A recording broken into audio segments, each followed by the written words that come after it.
Edwin Chester asked me bluntly right after my mother's funeral. "So, how much inheritance has your mother left for you?" I couldn't believe he said that without even a word of sympathy for me. He must have thought the inheritance was already in my account, because he saw me with the bank book, but that was just wrong as a human being.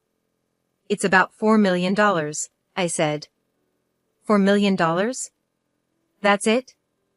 Edwin replied, smirking in a way that made me feel uneasy. "Well, even after taxes, there should be hundreds of thousands left." I didn't like his reaction at all. He had a nasty smile that made me uncomfortable.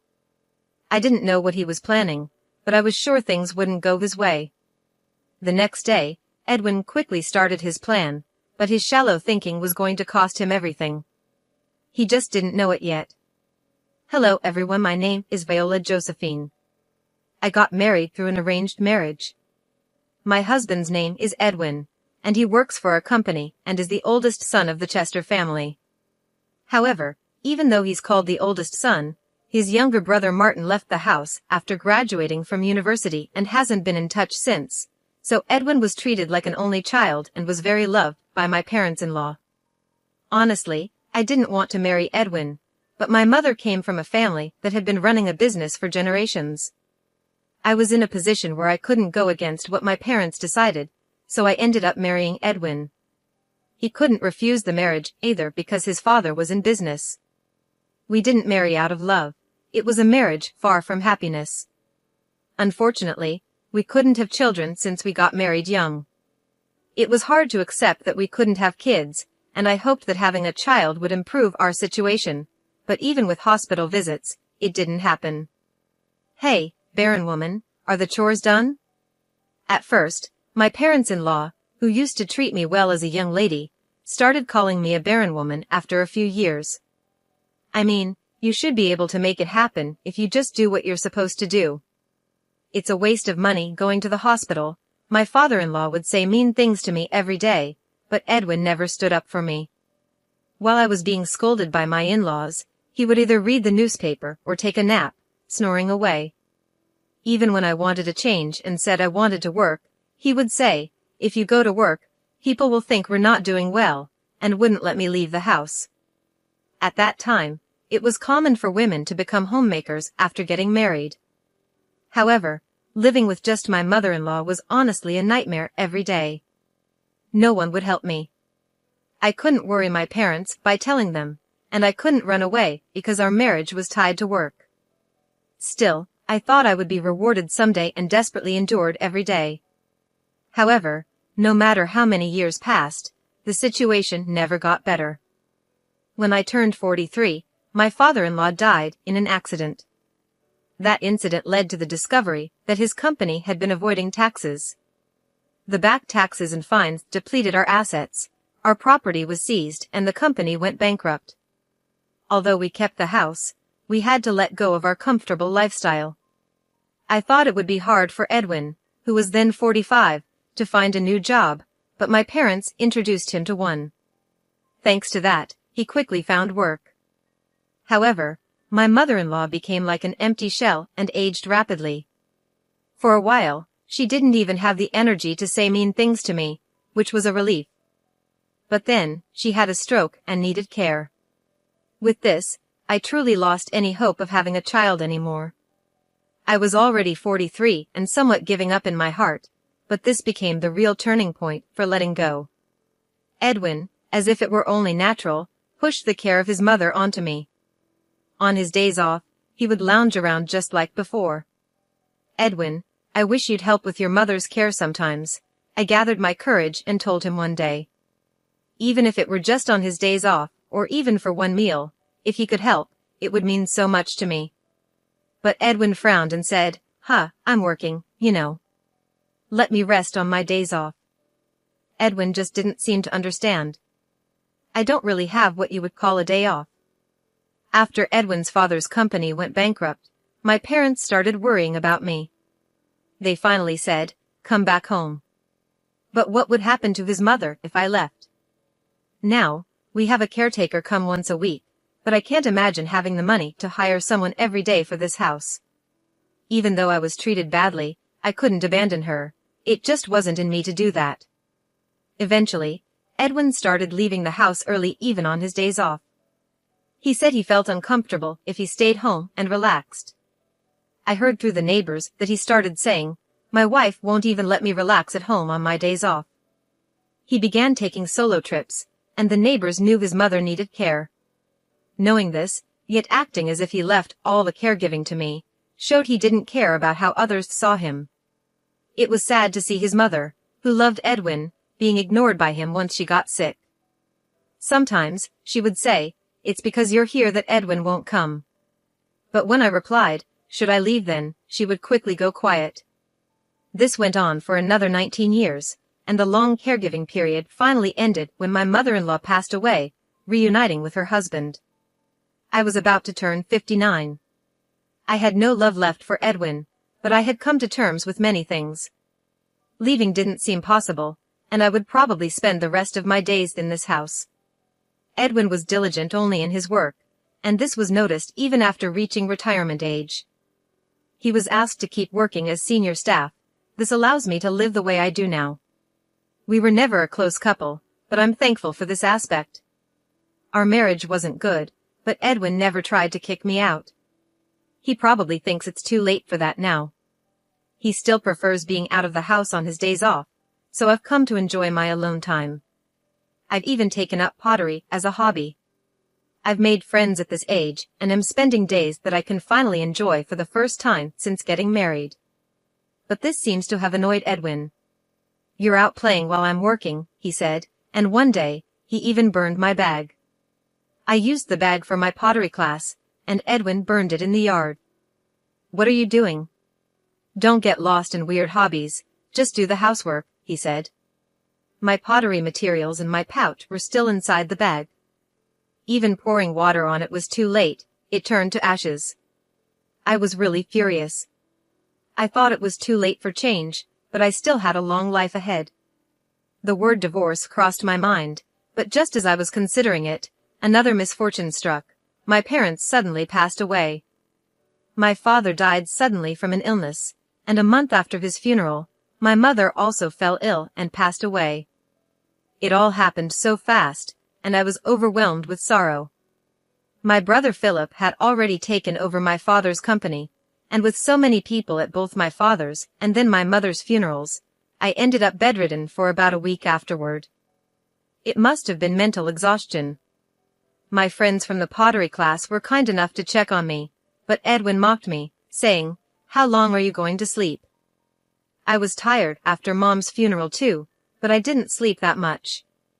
It must be nice to sleep all you want without working. It might have been a valid point, but as words from a husband to a wife, it was really hurtful. The next day, I forced myself to get up and return to my daily routine since I didn't have the luxury to enjoy my hobbies anymore. It was a bare minimum life, but Edwin seemed satisfied and didn't care about my feelings. Then, sometime after my mother's funeral, I remembered that the payment deadline to the funeral home was approaching and looked at the bank book. Philip was busy with work, so I had promised to make the payment on his behalf. However, Edwin saw me with the bank book and came over with a sleazy smile. "So, how much was your mother's inheritance?" I was shocked by his words. He said this right after my mother's funeral without a single word of concern for me. He must have thought the inheritance had been deposited because he saw me looking at the bank book, but surely that's unthinkable for a human being. I answered dully, "About $4 million. $4 million? That's it," he said, smirking with an unpleasant smile. "Well, even after taxes, there should be hundreds of thousands left." What an awful smile. I didn't know what Edwin was thinking, but I was sure things wouldn't go his way. Without saying anything to him, I quietly put away the bank book. Finally noticing the mood, Edwin spoke up. "Well, you've had it tough. You should rest early today." It was unusual for Edwin to offer kind words, maybe because he felt awkward. Far from making me happy, it made me feel sick. I didn't want to see his face anymore, so I went to bed early that day. However, something unexpected happened the next day. After breakfast, Edwin left for work as usual, but then I got a call saying he hadn't shown up at his workplace. I was shocked, because this had never happened before.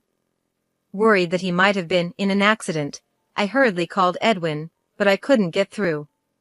As I paced around restlessly, I walked into the living room and understood everything. On the living room table was a piece of paper. It was a divorce form, already filled out by Edwin. The moment I saw it, I thought, no way, and checked where I had put the bank book the day before. As I expected, the bank book was gone. Unbelievable, I muttered inside. It wasn't an accident or anything. Edwin had likely disappeared on his own. I had thought he was up to something in the living room that morning. By taking those items, he must be planning to start a new life without me. Edwin hadn't driven me out before because he was waiting for my parents' inheritance. The stolen bank book was proof enough. Even with this realization, I remained calm. There was no need to panic. I slowly filled out the divorce form and took it to the city office. Edwin had sown the seeds of his own downfall. I decided he needed to fully understand that it was too late for regrets. I properly contacted Edwin's workplace and said, I can't reach him either, but it doesn't seem like an accident. I'll let you know as soon as I get in touch. Sorry for the inconvenience. The workplace said they would treat it as a paid leave for the day and wished him well, which made me envious of Edwin for having such a good workplace after all. It was a company introduced by my parents. I hoped he would be sincere towards his workplace, but now he was going to be a stranger to me. I managed to submit the divorce form successfully. After going through so much, it's surprising how easily I became free.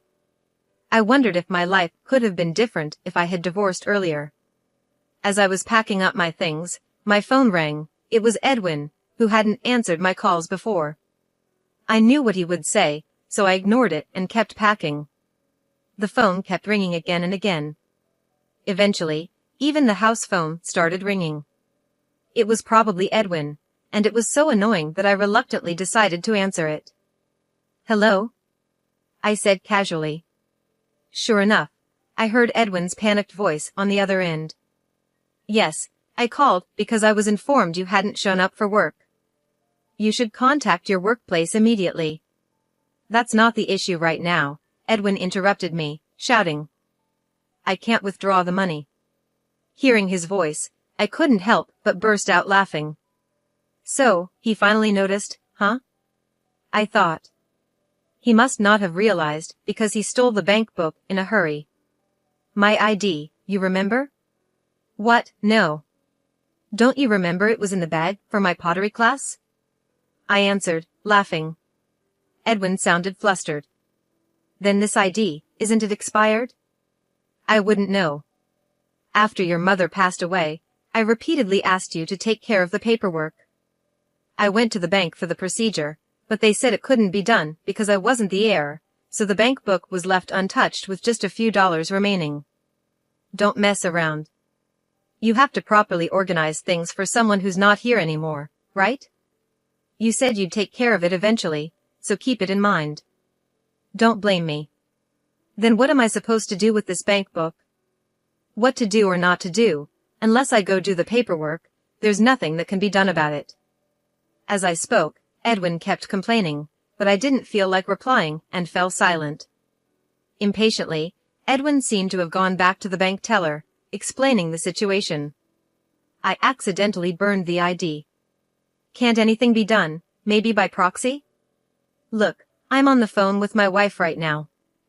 Put it on speaker, and I could hear the troubled voice of the teller too. I questioned his words. Edwin, what are you talking about? You know you can't do anything like that as a stranger, right? Huh? The divorce papers were properly processed just now. Thanks for the preparation. Bye, I said what I wanted to say and hung up the phone. I'm sure the bank teller heard my last words too.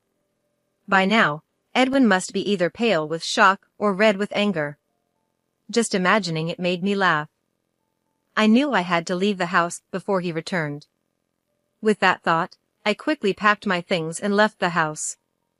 My destination was my family's old home, which was empty after my parents passed away. I had inherited that home as well. My mother's assets from running her company totaled $20 million. However, inheriting a large sum of cash wouldn't be safe if Edwin found out, especially since we had no children, so I inherited just enough to live comfortably, about $4 million. The rest was the family home, my mother's beautifully preserved dresses, and my father's antiques. If these heirlooms were appraised, they would be worth a lot. I had my brother Philip's permission for this arrangement. Philip had moved out after getting married and was worried about the family home becoming vacant. He had children and had taken over the company, so he was happy to inherit just the cash. We completed the inheritance discussions peacefully. After arriving at the family home, I informed Philip that I had divorced Edwin and would be living there. If you were going to live in the family home, it won't be empty, which is a relief. But are you really okay with divorcing Edwin, Viola? Yes, I replied. We don't have children, and both our parents have passed away. If we both want a divorce, then it's for the best. I want to restart my life, and I have no regrets. Philip was worried about me being alone, but living as Edwin's servant for life would have been worse. Besides, if I could spend the last moments of my life in this house, where I had many memories with my family, even if I was alone, it would be happiness. Edwin kept calling me many times after that, but he didn't think I would be at the family home and never came to visit. That day, I spent alone in peace. The house was lonely without a family, but I felt relieved from the bottom of my heart. The next day, I finally gathered the energy to go make a deposit. The bank book was with Edwin, and it was a bit tiresome to retrieve it. I decided to go around 5 a.m., assuming Edwin would be asleep. When I got home and opened the front door, the smell of alcohol hit me. Wow, I couldn't help but grimace at the smell. Entering the living room, I saw beer cans scattered all over. My bank book was torn and left on the table. This is terrible. Tearing up someone's bank book like this, no matter how angry you are, is just wrong. I gathered up the pieces and put them in my bag. I also took a few clothes and went back to my family home. Then, I headed to the bank. As I approached the entrance, I heard someone call out, "Viola." It was Edwin. He had been waiting for me. I noticed the bank book was gone, so I figured you'd come here. Whether I come here or not is none of your business, I said. Don't say that. We've been together for so long. Even though the divorce was finalized, he still talked like this. I ignored him and entered the bank. Edwin kept trying to talk to me, but I firmly ignored him. That's when it happened. "Brother, isn't that Viola?" someone called out. "Martin, why are you here?" It was Edwin's brother Martin. Both Edwin and I were surprised to see him. We hardly ever saw Martin, usually only at funerals. It had been about 43 years since I married Edwin, and this was probably the third time I met Martin. He had wanted to cut ties with the family, but his parents, worried about their company's reputation, begged him to at least show up for important family events. Since we had met at my mother-in-law's funeral a few years ago, he probably recognized us. I'm here for the inheritance of Mom's estate." "Thought I'd check the balance and then inform you too," Martin said. Edwin's eyes lit up. I was surprised too. I thought there was just a few dollars left in the bank account, but according to Martin, there were also investment trusts set up a long time ago and safe deposit boxes rented during their father's lifetime. Martin had heard about it from his mother before she passed away. She had sent him a message saying, "If anything happens, you take care of it."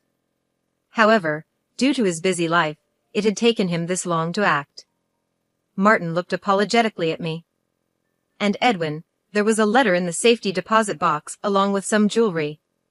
Mom said all her estate should go to Viola." I was surprised by Martin's words, but Edwin looked even more shocked.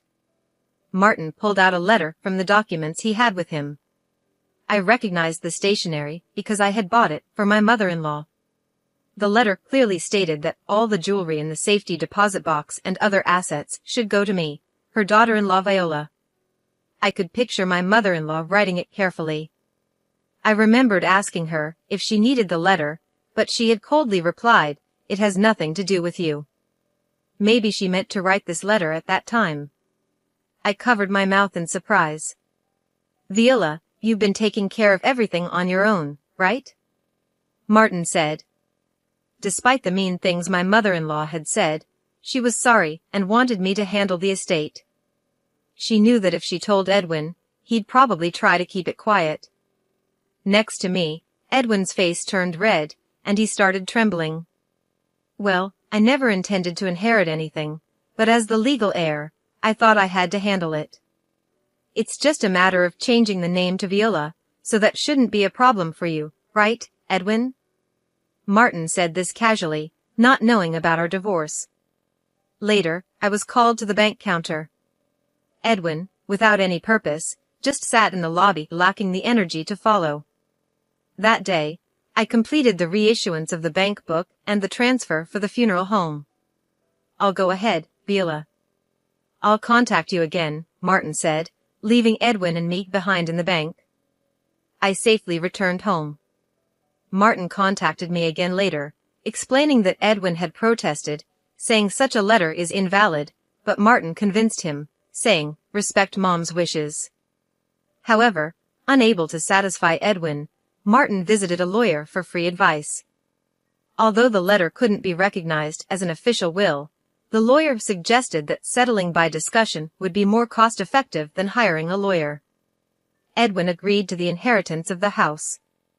The investment trusts weren't worth much, and Edwin reluctantly gave up on those and the jewelry. Thus, I formally received my mother-in-law's estate. If Viola gets Mom's estate, I should get it for my mother-in-law, right? Edwin argued with the lawyer, but that was a different matter. It was embarrassing, even the lawyer scolded him. Edwin couldn't accept it and finally tracked me down at the family home, showing up at my doorstep. I was wrong. "Let's start over," he begged. Realizing he couldn't get anything, he knelt at the doorstep, pleading for reconciliation. Start over? There was never any love between us to begin with. What's there to start over? For the first time, I felt free to speak my mind. I shared my long-held feelings with Edwin. He fell silent, seemingly regretting his actions for the first time, and I couldn't help but smile. "At least you still have the house, right? Have you contacted your workplace? If you're so desperate for money, you better work hard and not lose your job." After saying that, I closed the door. It was finally over. The bank book held assets left by our mothers, and with this, I could surely live comfortably from now on. Edwin, however, continued to be absent from work without informing his workplace, which led to his dismissal. I had warned him. Without even his passion for work, what was left for him? Maybe his hard work wasn't out of responsibility, but to maintain his dignity. Now, without anyone to show his dignity to and missing the easy money he thought he'd get, it wouldn't be surprising if he felt he had lost his purpose in life. Even though I was concerned for someone I had spent years with, that was it. I had no intention of helping him. "I truly apologize for the trouble caused to you, Viola." "It's really regrettable," Martin said. He was the only one who apologized and told me I no longer needed to deal with Edwin. Realizing the family's issues early on, Martin had left home young and was probably living happily now without involving himself in that home. Edwin had become a recluse, but at his age, he could probably live on his pension.